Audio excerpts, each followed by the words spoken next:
Hey everybody, it's Chainsaw Reacts. I'm finally here, guys, reacting to your Ben 10 and Ben 10 Alien Force hot takes. Now, I have a friend of mine who actually went through all your comments. He actually watched Ben 10, all of Ben 10. I think even Omniverse as well. I can't remember, but he's seen a lot of Ben 10 back in the day when it first aired, and he's been rewatching it from time to time. And he got really excited when I was reacting to it. I asked him to go through the comments to see some of the top comments and just dive into all the comments to find hot takes for me to react to. So I haven't really seen these. I've seen a couple because I was going through other comments of other videos and it popped up on my feed or whatever in terms of all the comments I've received on videos, but I was trying to avoid them as much as possible, so I'm excited here. So he sent me the screenshots here. I'm going to pull as well for the video to show you guys on screen as I'm reading them out here. So I have the first one to pull up here. It's from Hawk of Krypton. It has 29 likes. I think he said this was the top liked comment he could find. But anyways, guys, let's dive in. Let's react to your hot takes. So here we go. Hawk of Krypton. While I dislike Ben's character regression in Alien Force Season 3, as everyone else does, I can kinda, he puts kinda in all caps, see it as it being Ben's default state when he gets high on hero status. He was so chill on Season 1 and 2 because he technically was 5 years sober, interesting wording, of superheroing, then he saved the universe. I don't think this is a hot take necessarily, but I get your point because there's a lot of people that were commenting, and I even commented on it as well, that Ben being on this superhero high or whatever in terms of him going back to his default state in Season 3, in terms of him going back to kind of how he was in the classic series, was really frustrating for a lot of people, and myself at points as well. So I get your point. I get your point in saying I can kind of understand it because he was away for 5 years and now he's back and all of a sudden he saves everybody. He stops the hybrid and all that kind of stuff. So it's a fair point, and it's a way to kind of see it at a different angle in terms of Ben was away for a while, and all of a sudden he's back, and he's just kind of helping out, and then everything changes because he saves the universe. So I get your point, but thank you for your comment. Next tip, you're scrolling over. Alien Force Trio was funnier and overall better than the classic trio. This is from Kerbog Host Kings. All right, can't even fucking read today. 7560. Alien Force Trio is funnier and overall better. So this is a thing I've had a discussion with a couple of times in my Discord and also in my live streams with Kaisept and Darren, talking about how I personally like the classic trio over the Alien Force trio because I miss that dynamic of Ben, Gwen, and Max. But okay, so this person is the opposite. Alien Force trio is better, funnier, overall better than the classic trio. So I get the dynamic because Ben potentially is, I wouldn't say better at using the Omnitrix, but he's now older. Gwen has more abilities with her magic. Kevin, of course, has his abilities, and then, of course, becomes the amalgamation kind of monster character. He has that as well in terms of that. But I don't know. I personally just still miss the classic trio. I really do miss Max because the mystery of it all in terms of what does he know? Because he's talking about the Forever Knights when they're first introduced, and all of a sudden, boom, here's all this stuff, and then they're all working together, and Gwen slowly starting to learn and use magic. It was really cool how it all worked out, and Ben slowly learning how to use the Omnitrix more. I just miss that dynamic, but that's just me. Sorry for the cut, guys. Let's continue on. Here's the third comment from Devin Steele 2424. Thank you for being a member of the channel, by the way. Manny is the best character in the Max Force. Oh my god. Okay, so no, but hey, that's fine. If you like Manny, that's fine. I cannot stand Manny. Cannot stand this character. Make sure I'm recording because I had to pause. Sorry. Wow. No, I don't agree with this all. This is definitely a hot take in my opinion. This is a hot take. Damn. Okay, no, I don't agree at all. Do not agree at all. But hey, that's fine if you agree. I just completely disagree with you. Thank you for your comment. Next up, we have Ben 10 Theorist. Hey, Ben 10 Theorist. So, Ben 10 generally has a great world building and story, and maybe even as good as, or even better than, big media franchises like Star Wars or Marvel. Most people call me insane when I say this.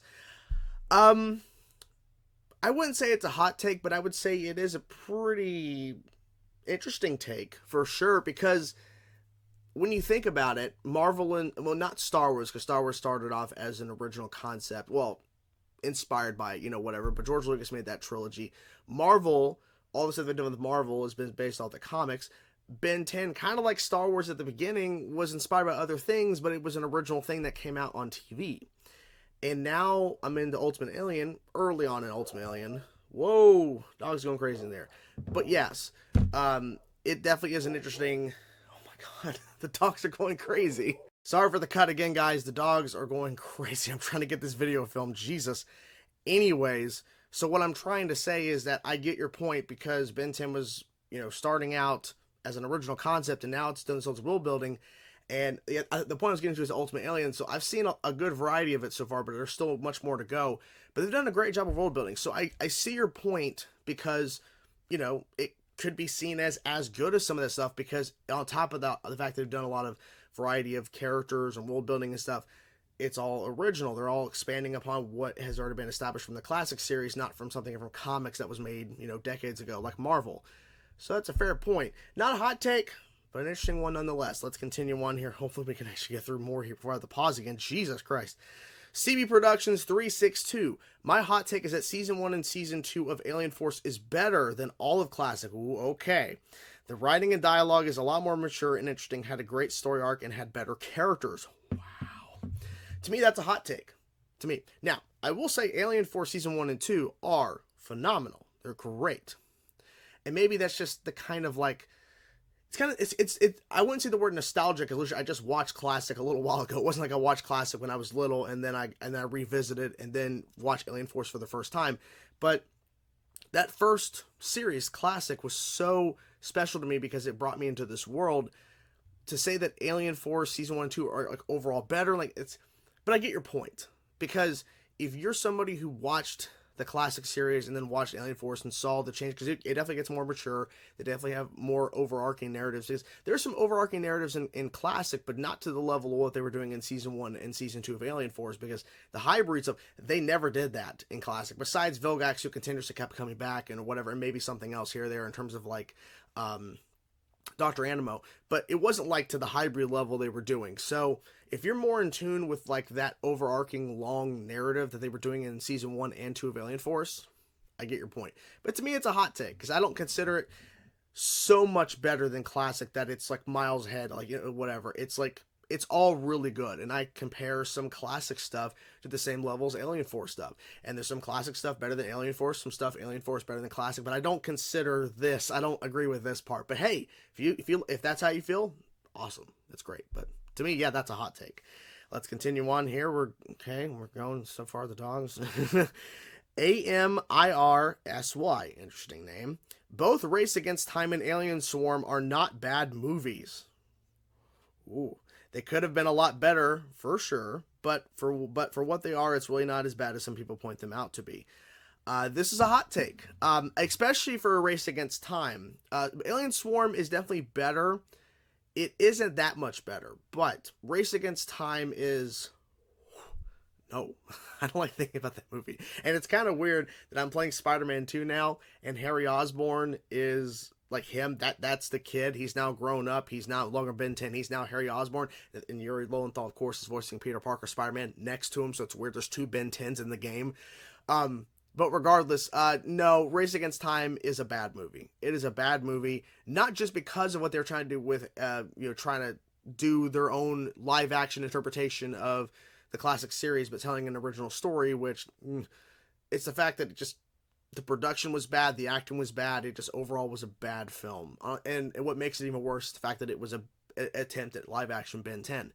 But that's just me. I'm not going to sit here and say because clearly this guy or girl, sorry, I don't want to assume, I don't know, but if you like Race Against Time, if you like Alien Swarm, that's completely fine. But for me, they're bad movies. Alien Swarm is better, but Race Against Time, no, I will never watch that again.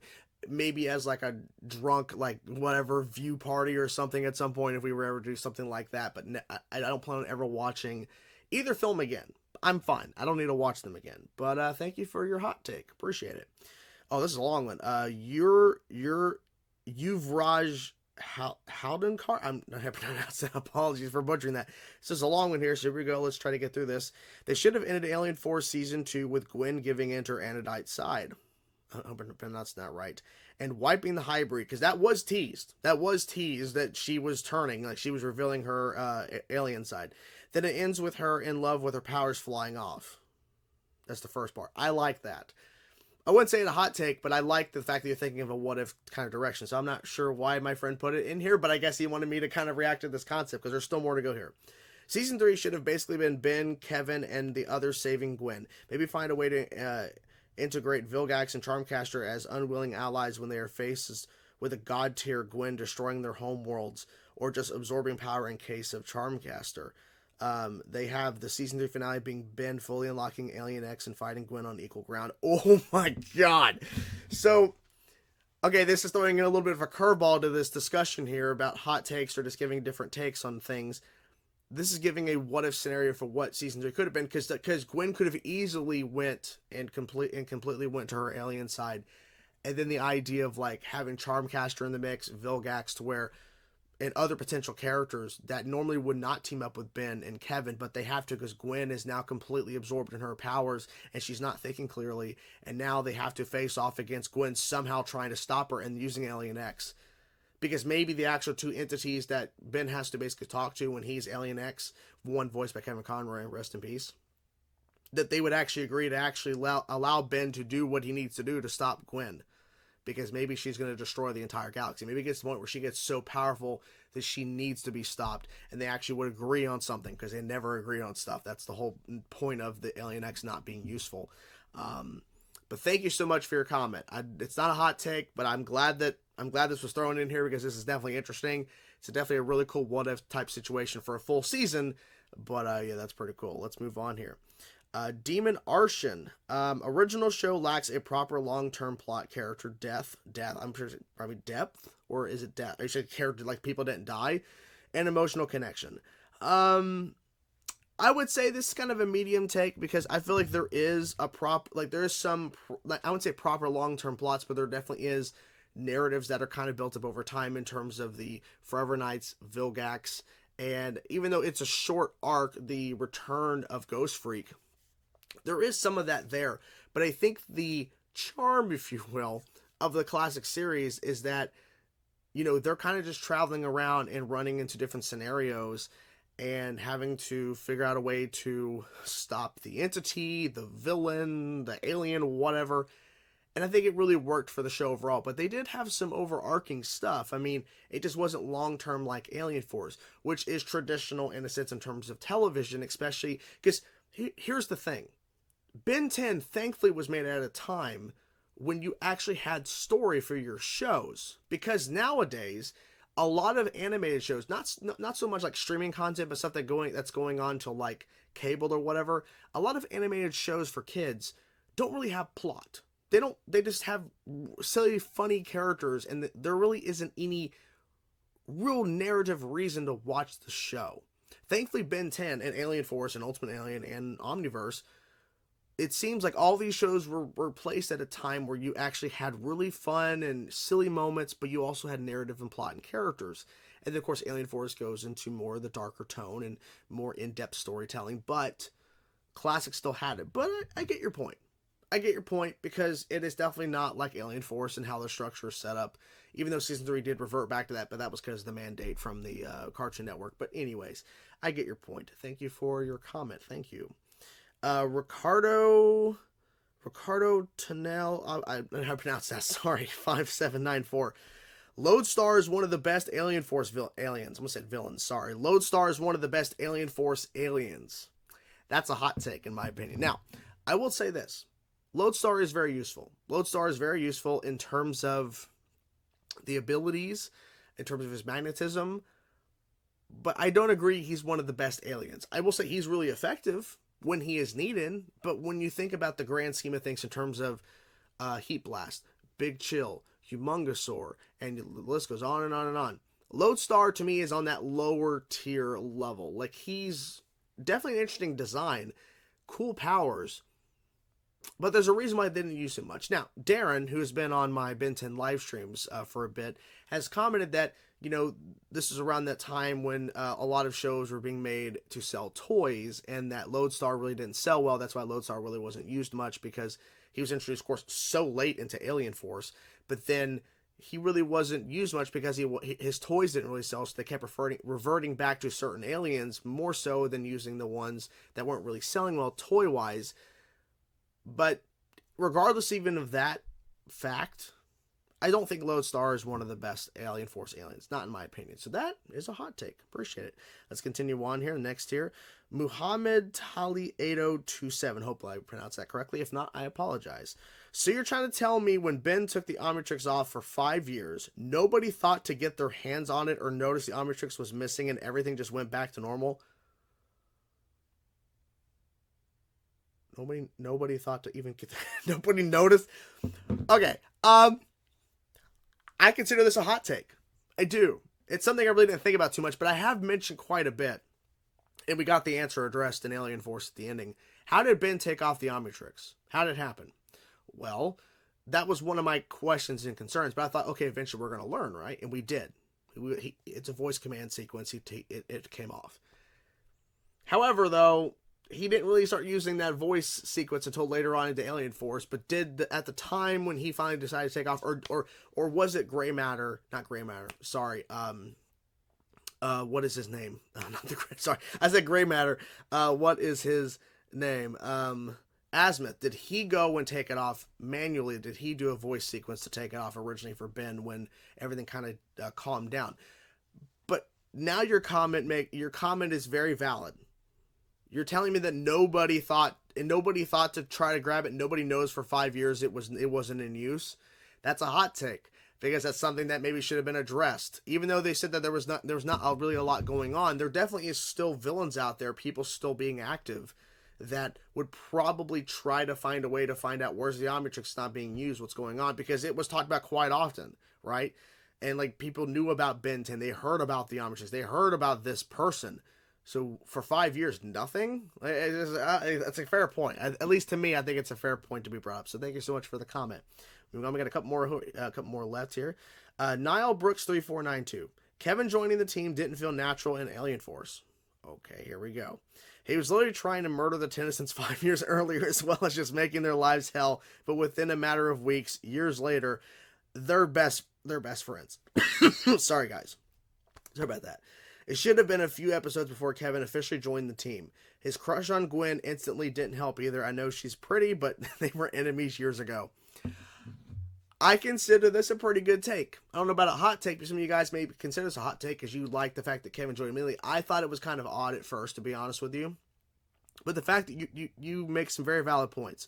Sorry for the cough, guys. I really do apologize for that. He was literally trying to murder the Tennysons 5 years earlier. Yeah, that's accurate. He was trying so hard to kill Ben, or at least to take all of them out. And all of a sudden now he's on the team and he's in love with Gwen. Or he's crushing on her. Fair point. It's a very fair point. It's a really good take. I appreciate your comment, because that is a good point to bring up, because okay, everything just changes now. Like, I wonder what the thinking was in terms of bringing Kevin into the mix in terms of the team. I guess because they thought maybe Max was too old, but we still have Max going out with his fucking, like, plumber suit, and we literally, as I'm recording and uploading this video, literally just had an episode where he's fighting off all these villains that are trying to take out Ben's parents, because he's now been revealed to being the one with the Omnitrix and everything, and he's been revealed. So now they know where his family is, and he's out there fucking fighting all these villains all the damn time. He eventually has to stop doing it by himself, but he's been doing it. So could Alien Force have worked with just Ben, Gwen, and older Max? Now they're just older now? I think so, but that's just me. But good point. Got a couple more here to go. Scottish Scrub, sorry. It makes no sense how nobody found out Ben's identity before Jimmy outed him. This is a good start. Okay, nobody found out. Gwen and Kevin don't hide their powers, and they're both close to Ben. Nobody pieced things together just with that. Not sure if that makes sense, but they 100% should have figured it out with Kevin and Gwen fighting out in the open constantly with these aliens. That's a fair point. That is a fair point. If anybody did any amount of research, they would have realized, okay, so there's this girl who has these magic abilities, and she's floating on these damn levitated blocks thing. We have this guy who can absorb metal and different objects and shit, and now he's this amalgamation at some point. And there's all these variety of aliens with the same kind of symbol, and then if we just kind of follow Kevin and Gwen, we'll eventually see this other guy who's wearing this jacket with a 10 on it, and he's got a watch that has that's kind of like the same color and design as that fucking symbol on the chest of all the aliens we keep seeing. And then eventually you'll piece it together. Because if anybody was to follow follow Kevin's car, they'd find out. So it's a good. I think to me it's a hot take. Well, I'd say it's kind of say hot take, but I would say it's a very good take in terms of how did no one piece this together? How did no one do it? It's a fair point. It's a fair question to ask. That's really good. I like that. Thank you for your comment. That's really, really good, Scottish. Wow. We have two more. Two more. Yeah, two more. Okay, here we go. So, Nick Lushin 2717. Apologies for butchering that if I did. Ditto was one of the worst aliens to be created. Echo Echo was a much better replacement. Echo Echo as a much better replacement is not a hot take, but saying that Ditto was one of the worst aliens, in my opinion, that's a hot take. He's one of the worst aliens created. That's a hot take, in my opinion. I like Ditto, not because Rob Paulson voiced him and I was able to interview him, but the fact that I like the concept of Ditto in terms of he can multiply himself. That means that Ben has a lot of variety of options he can do with that character. We saw what he was able to accomplish with being multiple Dittos during certain sequences in Classic. But to say he's one of the worst aliens, no, I don't agree with that at all. But if that's how you feel, that's perfectly fine. I like Ditto. Ditto's a cool character, you know. And I get your point about saying Echo Echo is a better replacement because Echo Echo is the same kind of concept, but there's more to Echo Echo than just the multiplication that Ditto was able to do. But I like the fact that Ditto was able to do that because that changed up the game in terms of what Ben can do with the Omnitrix. Because when he was using his aliens in Classic before the Ditto official appearance and officially revealing himself from the Omnitrix, Ben was only able to, he was only limited to certain things he could do with his aliens. Now, all of a sudden, now he can become an alien who can multiply himself a lot of different ways. And how many ways can he multiply himself? No idea. But at points, there was at least 10 or more of them at one point. So it's that's a really cool concept and really crazy how powerful the Omnitrix can be that can actually happen with this alien. But I get your point. But no, it's a hot take for saying Ditto's one of the worst aliens. But that's just me. But Echo Echo is awesome, of course. Last one here. Yeah, it's the last one. Albedo5455. I think I've seen this person comment on the live streams I've done and a couple of the videos as well that I've done for reactions. But he's definitely commented on the Ben 10 live streams. So here we go. Albedo5455. The classic series is overrated. Oh, a lot of the flaws people criticize the sequels and the reboot exist in the original series but get hand-waved due to nostalgia. Overrated. Wow. Well, obviously, I don't know of all of the sequels or the reboot, what the flaws are, what people criticize. But I don't think Classic is overrated. I think Classic is good because it's good. Okay, here's the thing, just from my perspective. If Classic was not good and it wasn't successful, I understand toy sales were a part of it, but let's just say Classic came out with Season 1, was really good. And Season 2 dipped a little bit in quality. Season 3 and Season 4 completely shit the bed. Now, some people will say that Season 4 had some really weak stuff in the mix. But let's just say completely Season 3 and Season 4 crapped out. People stopped watching. No one really cared about Ben 10 anymore after Season 2 of Classic. We would not get Alien Force. We wouldn't get any more shows in the continuity. We wouldn't get anything else. To me, Classic, yes, has its flaws. It's not perfect. But it did a great job of establishing the concept of Ben 10, the Omnitrix, these aliens, Ben Tennyson, Gwen Tennyson, Max Tennyson, all these characters, the world building, as was mentioned earlier, but in terms of Ben 10 theorists saying that some of the world building and character stuff in Ben 10 is as good or even better as Marvel and Star Wars, big media stuff that we've kind of seen. I agree because Classic established that front with its first show in terms of Ben 10 Classic, in terms of what it was doing, establishing and creating this new world filled with aliens, the concept of the Omnitrix and what it can do, and the plumbers, and Gwen potentially, later on, learning magic and shit. And of course, we later on see an Alien Force that she's actually part alien, but you get my point. Classic started off all of these things. The concept of what we see later on in the other shows. I'm not saying Classic is perfect. I'm just saying I don't think it's overrated. That's a hot take for sure, you saying it's overrated. But if you believe that, that's completely fine. But I love Classic for what it did, because if it wasn't for how good Classic was, we wouldn't have got the great storytelling we've gotten in Alien Force, and so far even a little bit into Ultimate Alien, even though episode 100, which is episode 2 of Ben 10 overall, which was that, him splitting himself off, was not that great. What I was trying to say is that even though I've seen only a little bit of Ultimate Alien, that it still is doing a pretty good job of continuing what was kind of established in Alien Force and, of course, what was established in Classic. So it's all working together, in my opinion. But thank you for your hot take. I really do appreciate it. Hope you guys enjoyed this video. I do apologize for the couple of breaks and pauses and the coughing. It's a lot. But anyways, hope you guys enjoyed the video. And yeah, thank you so much for your hot takes. Apologies for not getting to more of them, but maybe at some point I'll do a live stream. Maybe at some point, maybe reacting to hot takes live, or just commenting and talking more about Ben 10, because of course I want to do that at some point. But we'll figure something out. I hope you guys enjoyed the video. Talk to you guys soon. Peace out.